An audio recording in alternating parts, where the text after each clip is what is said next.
ఆపదలు పెరిగినవాడు, ప్రార్థన ఆలకించేవాడు. అందుకని అంట కదా, నేను నిరీక్షణ కలిగి ఉన్నాను, నా దేవుడు నా ప్రార్థన ఆలకించను. ఆమేన్.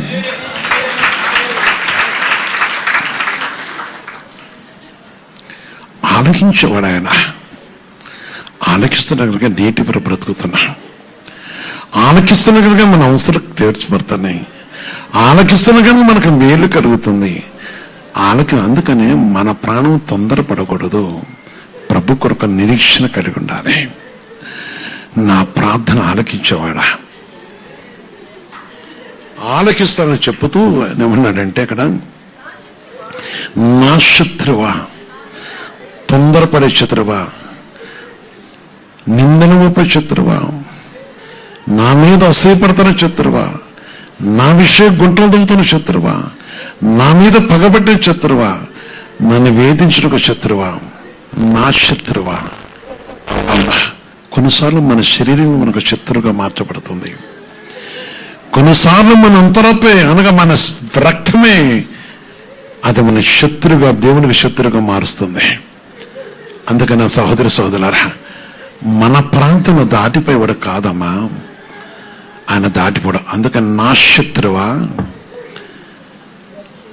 నా మీద అతిశయింపుకు. ఎందుకు అతిశయపడుతున్నావు? నాకు శోధన వచ్చిందనా? అవును, నాకు వచ్చింది. అందుకు అక్కడ ఏమన్నాడంటే ఆయన, నాకు శోధన వచ్చినమాట వాస్తవమే, నేను ఒప్పుకుంటున్నాను. కానీ నేను కింద పడినాను, తిరగలేదను, నేను అంధకారం ముందు కూర్చున్నాను, యెహోవా నాకు వెలుగై ఉన్నాడు. ఆమేన్. ఆయన వెలుగై ఉన్నాడు, ఆయన విడిచిపెట్టడు. ఆయన కోసం కనిపెట్టుకుని విడిచిపెట్టేవాడు కాడు. ఆయన కొరకు ఎదురు చూసేవాడు విడిచిపెట్టేవాడు కాదు. ఆయన మాట కోసం కనిపెట్టుకుని విడిచిపెట్టేవాడు కాదు. అయ్యో నేను పాపిని, అదే భక్తుని అన్నాడు. నా ప్రాణం ఎందుకు తొందరపడుతున్నావు? నా దేవుడు నిన్ను మర్చిపోడని భక్తుని అన్నాడు. ఈరోజు నీ ప్రాంతం ఎందుకు విడిచిపెడతాడు? ఈరోజు నీ కుటుంబానికి ఎందుకు సహాయం? ఆనాడు చేసిన దేవుడు ఈరోజు ఎందుకు చేయడం? ఆనాడు బ్రతికించిన దేవుడు ఈరోజు నేను ఎందుకు విడిపించడం? ఆలోచించు. అది కదా, నేను కింద పడినాను, యెహోవా నాకు తిరగలేదను, నేను అంధకారం ముందు కూర్చున్నాను, యెహోవా నాకు ఎలుగుగా ఉండను. చీకట్లో కూర్చున్నా, ఎవరు వాళ్ళు? చీకటిలో కూర్చున్నా ఏం కలిగింది వారి దగ్గరికి? ఆయన ఆశ్చర్యకరమైన వెలుగు వెతుక నడిపించని 1 పేతురు పత్రికలో 2:9 చెప్పాడు. అందుకే ఇంకొక ఏమంటాడంటే, ఆయన చెప్తున్నాడు, భూమి మీదకి చీకటి వచ్చాను, మనుషుల మీదకి కటిక చీకటి వచ్చాను, కానీ నీ మీదకి ఆయన ప్రకాశం కాంతి వచ్చింది అంటాడు. ఆయన పరిశుద్ధ నామమును బట్టి నీ మీదకి ఏమొచ్చింది? చూడము, భూమిని చీకటి కమ్ముస్తున్నది, కటిక చీకటి మనుషులు కమ్ముస్తున్నది, కానీ యెహోవా నీ మీద ఉదయించుచున్నాడు. ఆమేన్. అందుకే భక్తులు ఏమన్నానంటే, యెహోవా నాకు వెలుగై ఉన్నాడు, ఆయన మహిమ కనుక ఇక్కడ యేసుక్రీస్తు పరిశుద్ధ మహిమ కలుగాక. మేకా గ్రంథంలో ఏం చెప్తున్నా అక్కడ 9వ చూస్తే, నేను లేచదను, తర్వాత ఉన్నాడు, నేను యెహోవా దృష్టికి పాపం చేసిన కనుక ఆయన నా పక్షాన వేద్యమాడి నా వేద్యమును న్యాయము తీర్చు వరకు నేను ఆయన కోపాగ్ని సహింతును, ఆయన నన్ను వెలుగులోనికి రప్పించును. అది నిరీక్షణ, అది పట్టుదల, అది నిరీక్షణ. ఓకే, ఆ నీతి నేను చూసేదను. ఏం చూస్తాము? తప్పకుండా. ఒకవేళ ఎందుకు ఇక్కడ భక్తులు ఆ మాట అంటున్నారంటే, ఎందుకు ఈ శోధన వచ్చింది? అవునా, హిందీ పడిపోయింది, చూడక అంటే నిర్లక్ష్యంగా నడిపేవు కనుక పడిపోయింది. కొన్నిసార్లు అకస్మాత్తుగా జరిగే కొన్ని ఉంటుంటాయి. ఏదైనా సరే కొన్నిసార్లు మన మీదకి కొన్ని విషయాలు జరిగే విషయం ఏంటంటే, దేవుని బిడ్డలారా ఆలోచించాలి. పరిశుద్ధాత్మ దేవుని సన్నిధిలో విషయాలు జ్ఞాపకం చేసుకున్నప్పుడు కొన్నిసార్లు కొన్ని పరిస్థితులు చూస్తున్నప్పుడు మనకు కొన్ని సంభవిస్తుంటాయి. అందుకని మనం ఈ సమయంలో దేవుడు చెప్తున్న మాటను బట్టి, సర్వోన్నతమైన దేవుని వాక్కును బట్టి మనుషులను గ్రహించి ఆయన మనతో ఉన్న దేవుడు, అందుకని చూచెదను అన్నాడు భక్తుడు. అట్టి నిరీక్షణ మనకు కూడా కావాలి. అట్టి పట్టుదల మనకు కూడా ఉన్నప్పుడు దేవుడు మనల్ని బలపరిచేవాడు, ఆశ్రయించేవాడు, దీవించేవాడు. ఆయన కృపను బట్టి మన జీవితంలో గొప్ప కార్యం చేయటకు ప్రభునేస్తాయి మన కొనుక్కున్నాడని ప్రభు మాట చేస్తుంది. పరిశుద్ధాత్మ దేవుడు మన మీద నిలిచి ఉన్నవాడని. అందుకే ఇక్కడ కీర్తన 78లో చూసినప్పుడు ఈ మాట ఏమన్నాడు, అక్కడ ప్రభు యొక్క పరిశుద్ధం 5వ వచనం మరోసారి చూద్దాం. అక్కడ 78లో చూస్తే 5వ వచనం మాట చెప్తున్నాడు చూడండి.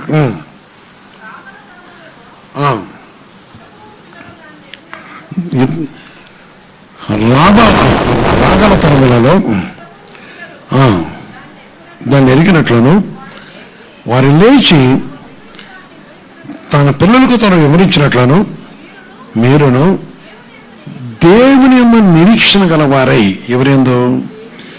దేవుని యందు నిరీక్షణ గలవారై దేవుని క్రియలను మరవక ఉండి, దేవుని క్రియలు మరవక ఉండి యథార్థ కాక దేవుని విషయమై ఏం చేయకూడదు? స్థిర మనసు లేని వారి పితరులు తిరగబడి దేవుని ఆత్మ విరోధంగా ప్రవర్తించట తిరగబడకయు మూర్ఖతయు తిరుగుబాటు గల ఆ తరమును పోలి ఉండకయు మంచి కనుక మంచిదని బిడ్డలారా, వారు ఆయన ఆజ్ఞను గైకొన్నట్లును ఆయన యాకోబు సంతతిని మంచిది. ఇక్కడ దేవుని వాక్యం చదువుతారు బిడ్డలారా. మరి ప్రభు సన్నిధిలో మన విషయాన్ని గ్రహించినప్పుడు దేవుని వాక్యానికి లోబడి యెషయా 51 5వ వచనం చూస్తే 6వ వచనం చూస్తే దేవుని వాక్యం చరుస్తుంది.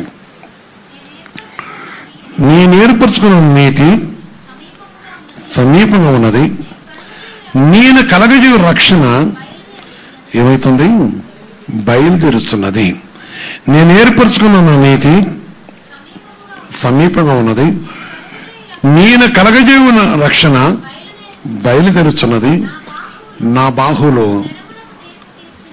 బాహులు జనములకు తీర్పు తీర్చను, దీపవాసులు నా తట్టు చూసి నిరీక్షణ గలవారు అగుదురు, వారు నా బాహువును ఆశ్రయించుదురు.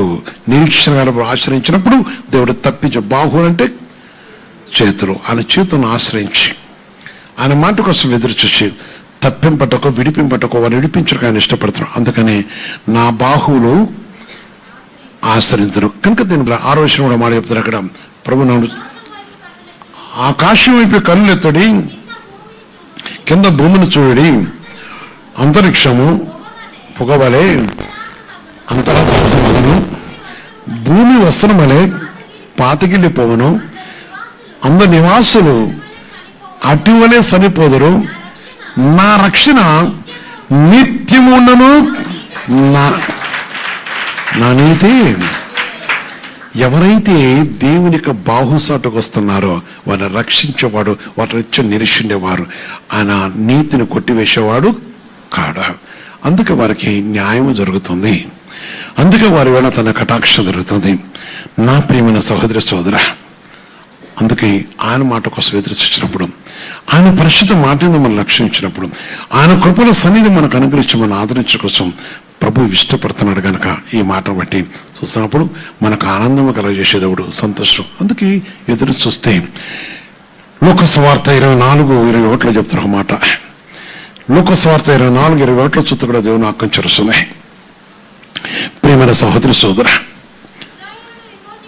ఇశ్రాయేలు విమోచింపబోవాడు ఈయనని మేము నిరీక్షించి ఉంటివి, ఇదిగాక ఈ సంగతులు జరిగి మంచిది. ఇక్కడ నిరీక్షణ ఎవరి కోసము? యేసు కోసము. యేసు కోసం నిరీక్షణ కలిగి ఉన్నారు. అందుకని రక్షణ కలగజేసి ఆయన కోసం నిరీక్షణ కలిగినప్పుడు లోకం ఏమవుతుంది? భూమి ఏమవుతుందో పాతగిల్లిపోతుంది, వస్త్రములైపోతుంది కదా. కనుక తన నీతి నిత్యం నిరీక్ష ఉంటుంది. తన కొరకు కనిపెట్టిన దేవుడు నిరీక్షిస్తున్నాడు. వారి యందు తన కృప నుంచి ఆయన కరుణించేవాడు. ఆయన పరిశుద్ధమైన వారి వల్ల తన కటాక్షించి కనికరించేవాడని ప్రభు మాట చేస్తుంది. నా ప్రియమైన బిడ్డలారా, మరి గ్రహించి ఎవరైతే ప్రభు మాట కోసం కనిపెడుతుంటారో, ప్రభు మాట నిరీక్షింటారో వారికి సమాధానం, శాంతి కలుగుటకు. అందుకంటాడు ఆయన, మనం నిరీక్షణ కలిగిన ప్రతి వారు కూడా ఆయన కలగజేసే సమాధాన శారగపదే. 29:11 చెప్పడం మాట. 29:11 చూస్తే పరిశుద్ధ వాక్యం చరుస్తుంది. నా సహోదరి సోదరా, నేను మిమ్మల్ని గురించి ఉద్దేశించిన సంగతులు ఎవరు గురించి? నన్ను గురించి. ఏం చేశాడు ఆయన? ఆయన ఉద్దేశించిన సంగతులు గొప్పవి. అందుకని గ్రహించడం నేర్చుకోవాలి. వాక్యం వినటం కాదు, అనుసరించడం నేర్చుకోవాలి. వాక్యం చేస్తే సహవాసం చేయటం నేర్చుకోవాలి. వాక్యం అనే దేవుడితో కలుషటం నేర్చుకోవాలి.